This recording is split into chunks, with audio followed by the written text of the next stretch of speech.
Hi there, this is Sahi with Solvenna. Today, this presentation is going to be about the evolution of AI features in Blueshift. We're going to go through some of the tools that we've used within the Blueshift CDP, how we've used them, and the impact that they've been having for our clients. So, the core paradigm shift that we've been seeing with regards to AI features in Blueshift is that they've changed from being tools that help merely improve execution on certain operational tasks to full-on agents that can actually exist higher in the marketing work streams and influence strategy. So earlier tools, which we'll get into, were purely generative. They can generate code or they can generate copy, and they helped us move certain tasks along faster, but required a lot of human input.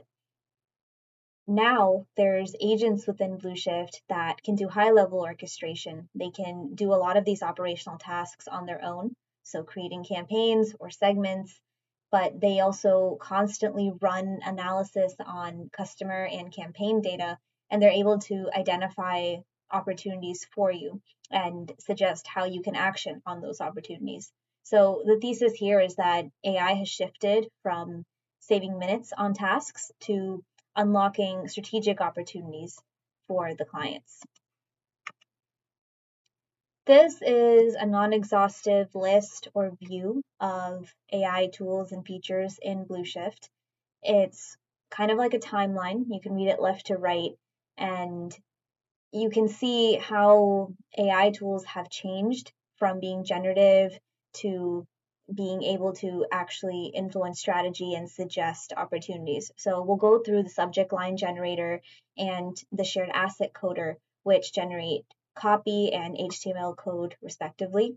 Then we'll get into the campaign optimizer, which identifies opportunities for A/B tests and can run A/B tests for you on email campaigns and modify them as needed, make suggestions on the copy used in these tests, and provide detailed explanations on why it's providing the suggestions that it is.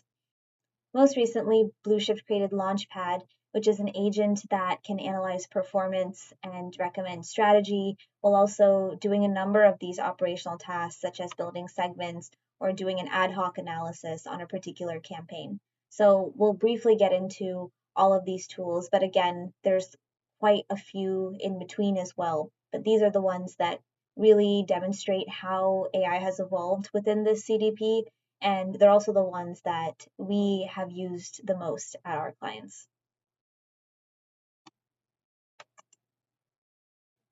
All right, so jumping right in, let's start by looking at the subject line generator. This exists on email templates. So this is the visual editor in the Blueshift UI. Here we've got our space to edit the subject. Here we can edit the pre-header. And you see this magic wand. This is where you can get AI suggested subject lines. And so here I already have something populated, so we can try generating a line using the existing one. This is an image-based message body, so it's not going to be able to parse the text within there. So we'll use the existing subject line. We'll pick a demographic group. These are not editable. These come out of the box. So I'm going to say millennials. You can pick a tone. Same comment on this field. Let's say it's cheerful. And then the language that you want this in. So I'm going to select English. And we'll let the results load. This tool has been used, but it is a bit limited in how much input that you can give it. And so it's great for ideation purposes, certainly, but it's not something that teams have been wholly dependent on. It is something that has existed for a while within the CDP, though. And so there we go. We got a number of different subject line options. We can run through it again. We can copy it and set one of these as our intended subject line. And same applies for the pre-header, which we'll be able to edit here. Moving on, another example of generative AI within Blueshift is the shared asset builder. And so this is something that we still use pretty consistently at our clients. It's something that's been incredibly handy to quickly spin up modular content for use in emails. And so this code here was all generated by the builder itself. And so here we have a product grid, we have working CTA links, we've linked images that can generate here. So you'll get a preview here live as we're making these changes. More recently, they've also released the ability for this to make additional suggestions.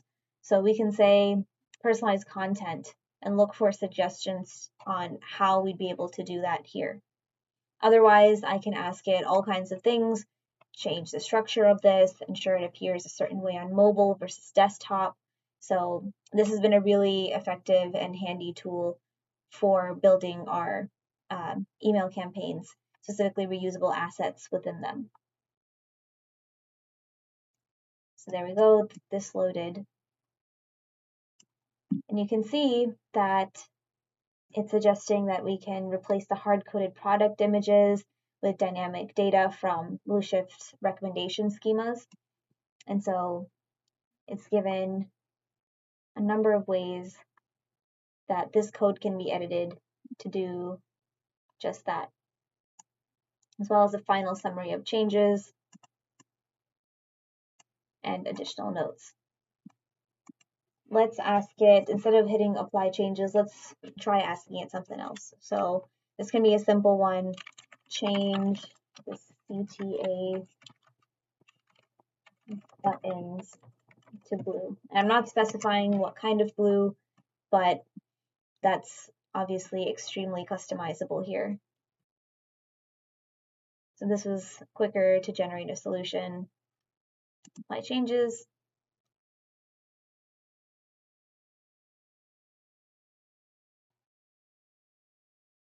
And there we go. The CTA buttons are all updated.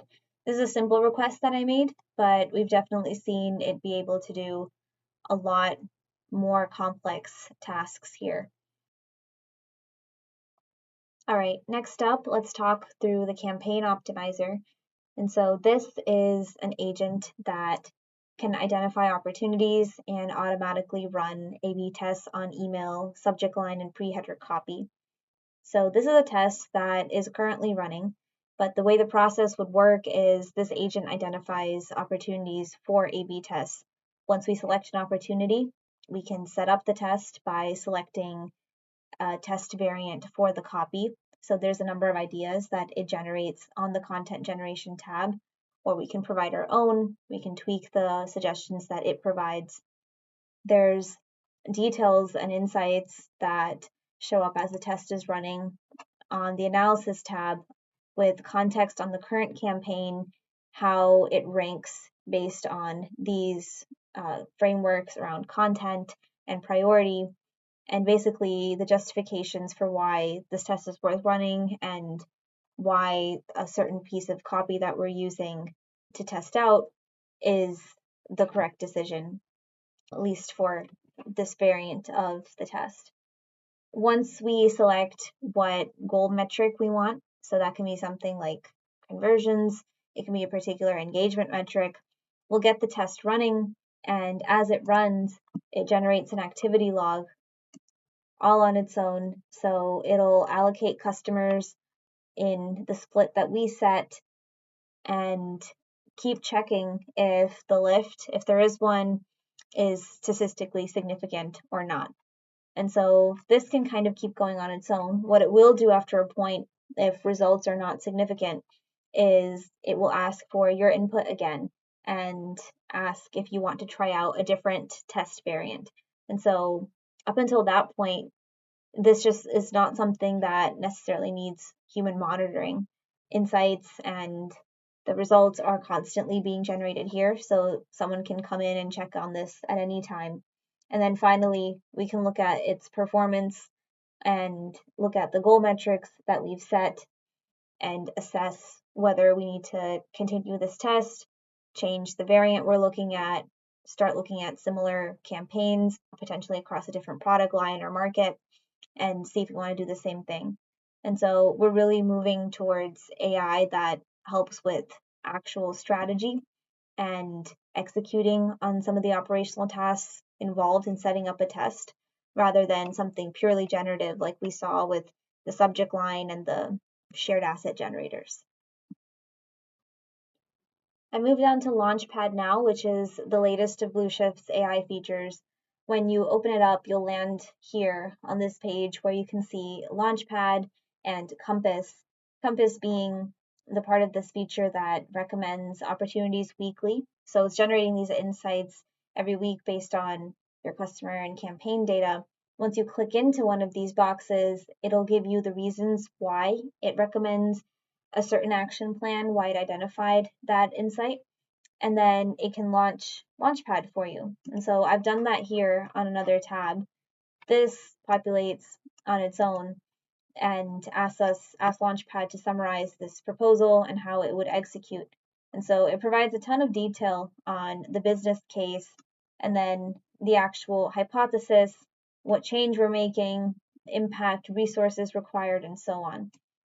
And so it's doing this by comparing to similar campaigns across the industry with citations in its description. It's also looking at similar campaigns within your own account and how those are performing in comparison to the one it's looking at currently. Finally, before it makes any change, Launchpad's going to continue to ask you if you approve what it's doing step by step.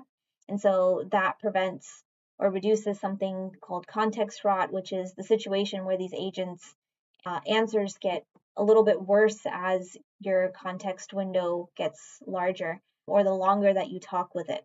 And so by asking you at every single step whether you approve or deny what it wants to do, it's able to continue on its execution plan a lot more accurately.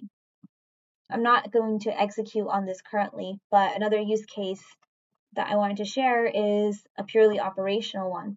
And so this is asking it to build a 3-wave email welcome journey for customers who join the rewards program. And it's going to ask you for responses at each step. And so it's asking if I agree with this order of operations, creating a segment, a template, and a campaign. It'll create a draft version of that journey, and these are all clickable. These can open up in Blueshift and you can make the edits directly in there, or you can continue engaging with Launchpad so that it can do that for you. You can see here that it's identifying the key fields that we want to look at. And so this is something that we can teach it in the Markdown file that provides instruction to the Launchpad for the entire account. So we can specify what specific fields, any nuances between different product lines or campaign types or markets that you operate in. And that way it can become something that's really customized to your specific use cases and data.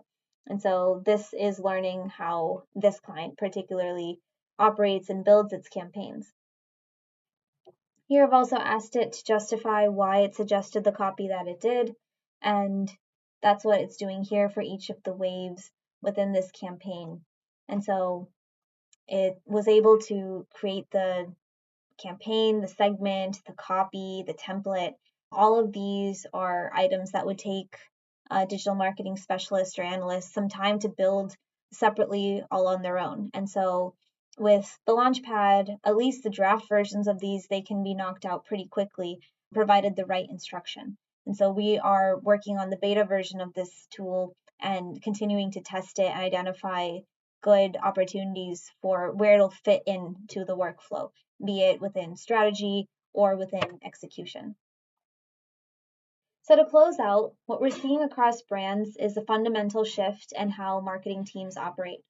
AI is rapidly taking on a lot more of the operational work, whether that's content generation or optimization or making campaign recommendations.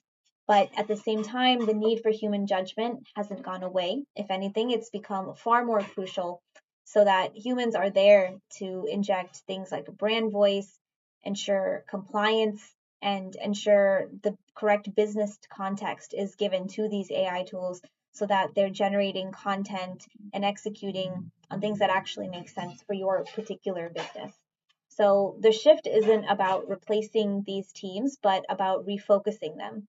And we're seeing that the most effective teams are moving away from just building and executing these marketing operations, but moving towards designing strategy and guiding how AI is used. So that's where we see the biggest opportunity and what we are able to help with. We partner with teams to help, first of all, put the right guardrails in place so that AI can be used safely without compromising data or brand integrity. We also test thoroughly and refine alongside your team. So that's ensuring that the data and the content that's being generated is actually performing and is production ready. And most importantly, we help elevate the role of your team. So this means freeing up time to focus on strategy and experimentation and long term optimization. So the goal here isn't just adopting AI, but operationalizing it in a way that's controlled and actually drives impact. And so we're excited to partner on that moving forward. And we truly believe that AI is already changing how marketing is getting done. So the advantage comes from how you operationalize it.